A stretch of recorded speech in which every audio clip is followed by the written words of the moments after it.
atención sobre la presencia de un rasgo muy común, un discurso que voy a calificar de meritocrático. Estoy pensando, para que me entendáis, en la posición de un joven que recuerda que ha estudiado 2 carreras y ha hecho un máster en los Estados Unidos y, sin embargo, padece los efectos del mercado laboral que le obliga a trabajar por 450 euros en una cafetería. Ojo, no estoy sugiriendo que este no es un discurso importante que debe invocarse. Quiero llamaros la atención sobre el hecho de que las más de las veces esta percepción remite a referentes muy diferentes de los que nacen de los movimientos sociales críticos. Alguien se preguntará inmediatamente, ¿cómo se ha producido esta relación entre esas dos almas? ¿Es singularmente conflictiva o hay elementos de vivificación mutua? La segunda de las posiciones me deja hoy por hoy más satisfecho, pero debo recordaros que los elementos de colisión no han faltado. Pongo un ejemplo que me parece suficientemente gráfico. El día 18 de mayo, por la noche, se desplegó en la Puerta del Sol de Madrid una pancarta que rezaba: la revolución será feminista o no será. El despliegue de esa pancarta suscitó inmediatamente el abucheo de una parte de los allí presentes y provocó que fuera objeto de un arrancamiento formal. Es verdad que al día siguiente la Asamblea Soberana repudió la operación de retirar la pancarta, pero creo que el fenómeno era muy llamativo. Permitidme que ironice en este caso un poco. Aquello que molestaba en la pancarta a quienes decidieron silbar no era la palabra revolución, era el adjetivo feminista.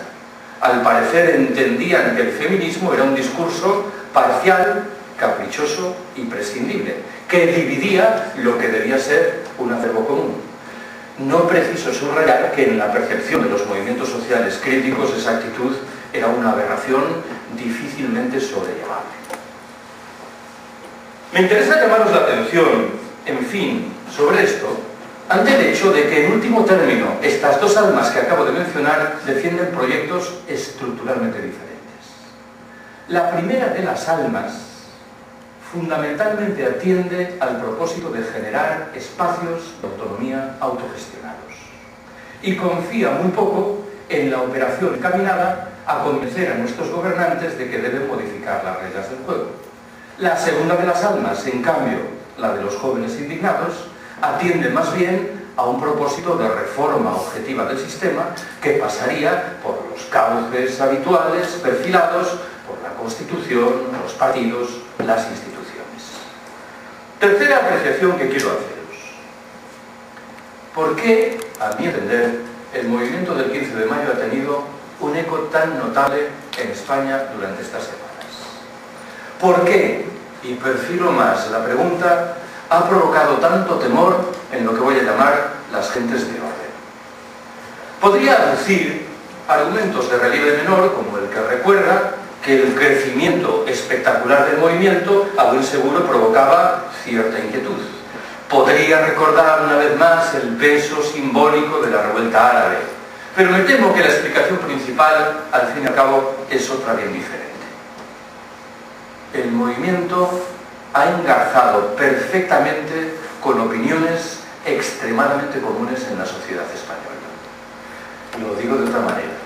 El movimiento ha acabado por perfilar una situación que no es la habitual de los movimientos sociales críticos, que con mucha frecuencia viven en sus campañas hipervanguardistas muy alejados de los sentimientos comunes entre los conciudadanos. En este caso, lo que os cuento se materializaba en una conversación que uno escuchaba con enorme frecuencia en un bar y en virtud de la cual un paisano común y corriente enunciaba una franca simpatía con esos jóvenes que estaban acampados en la Puerta del Sol, algo que a buen seguro tenía que preocupar en los estamentos de poder. Es verdad, claro, que esta discusión que ahora me interesa tiene otra cara, la del papel asumido en relación con el movimiento por los medios de incomunicación del sistema. No voy a dedicar mucho tiempo a glosar los discursos emitidos desde la caverna mediática de la extrema derecha. Bastará con que recuerde que uno de los odólogos más conocidos al respecto, César Vidal, dijo que el movimiento estaba encabezado por etarras encubiertos especializados en guerrilla urbana. Me limito a certificar que en este caso estas gentes han perdido tan dramáticamente los sensores de peligro más elementales que tenemos que agradecerles que la audición de sus programas supere claramente a los de humor, porque son mucho mejores que los de los programas de humor al uso.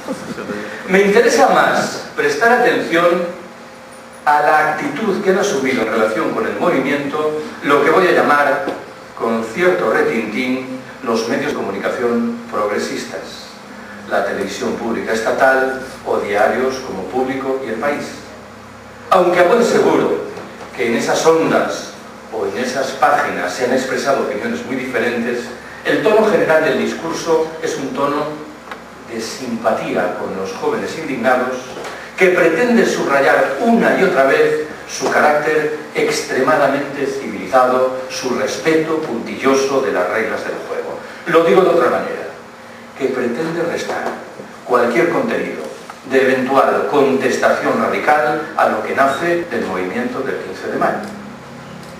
Creo que no preciso justificar que los analistas de un diario como El País, una vez que han mostrado su simpatía con esos jóvenes que están en las acampadas, no muestran en paralelo ninguna voluntad de discutir críticamente lo que es el capitalismo, lo que es la explotación o cuál es la condición del propio medio de comunicación desde el que escribe.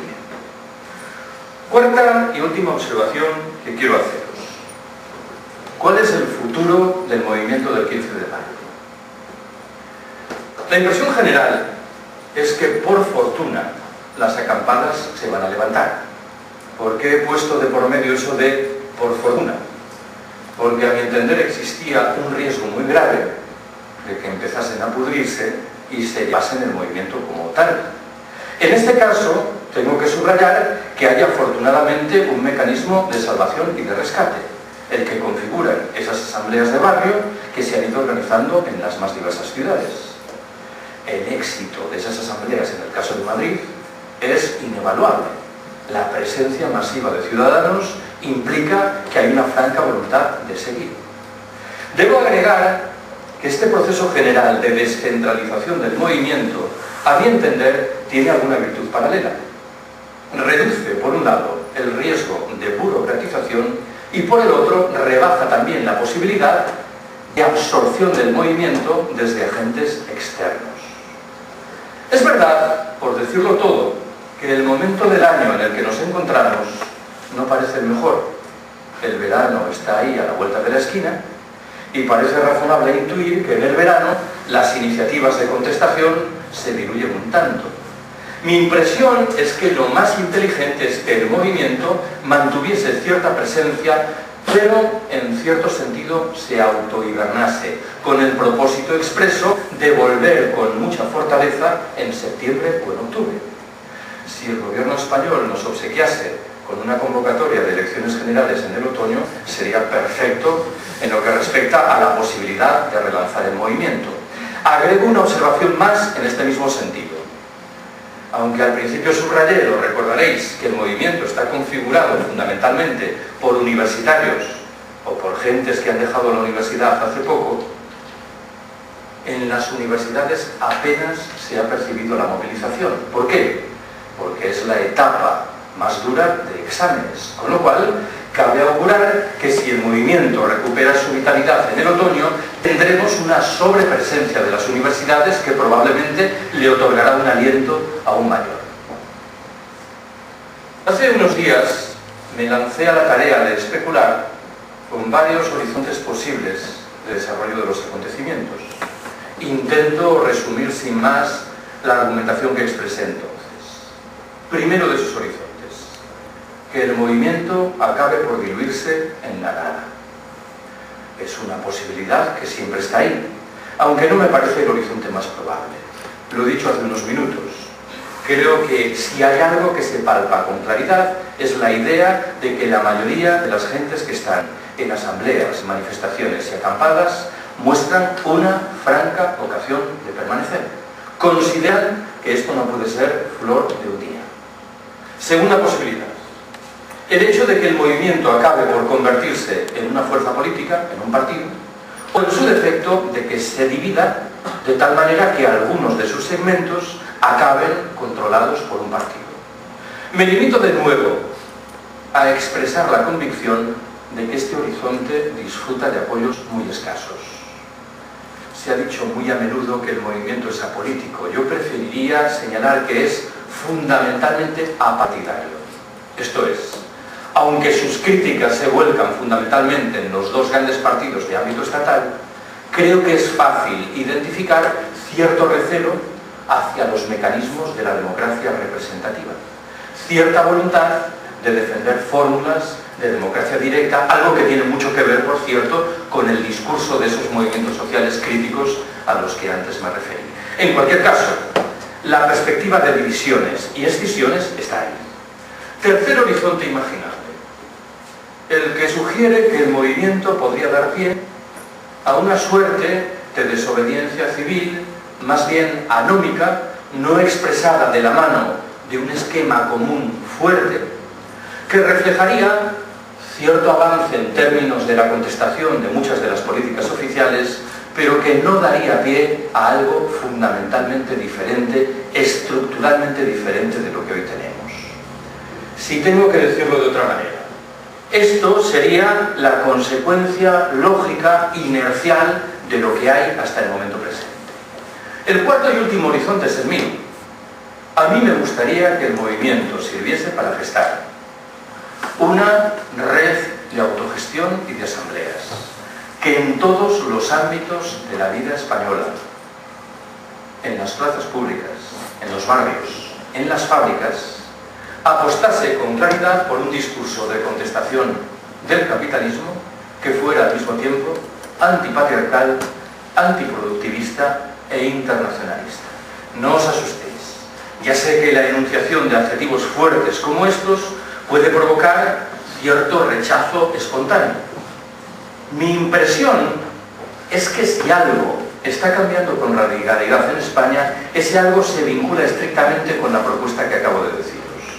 Esa propuesta, enunciada un mes atrás, hubiera sugerido inmediatamente la impresión de que quien la enunciaba estaba fuera del mundo. Hoy parece que hay cada vez más gentes dispuestas a escuchar el buen sentido de un proyecto de contestación radical del orden existente, de un proyecto que obviamente no se contenta con luchar contra la corrupción o con demandar una simple reforma del sistema electoral. Acabo. Ayer en la cena le conté a los amigos que estábamos allí reunidos algo que tuve la oportunidad de palpar en la Puerta del Sol de Madrid 2 semanas atrás. Me encontré a un amigo argentino que llevaba en brazos a su hija, Tania, de 4 años de edad. Yo le pregunté a Tania qué pensaba de lo que estaba viendo, y lo cierto es que Tania, con muy buen criterio, no dijo nada. Pero mi amigo argentino ofreció una explicación que a mí me pareció muy sugerente. Me dijo: cuando veníamos caminando hacia aquí, hacia la Puerta del Sol, Tania me preguntó: ¿y por qué están ahí acampados? Y yo le dije sin más: porque están muy enfadados con todo lo que está pasando. Tania deambuló unos minutos entre las tiendas de campaña, entre las carpas, e inmediatamente le dijo a su padre: a ver, papá, estarán muy enfadados, pero a mí me parece que están todos muy contentos.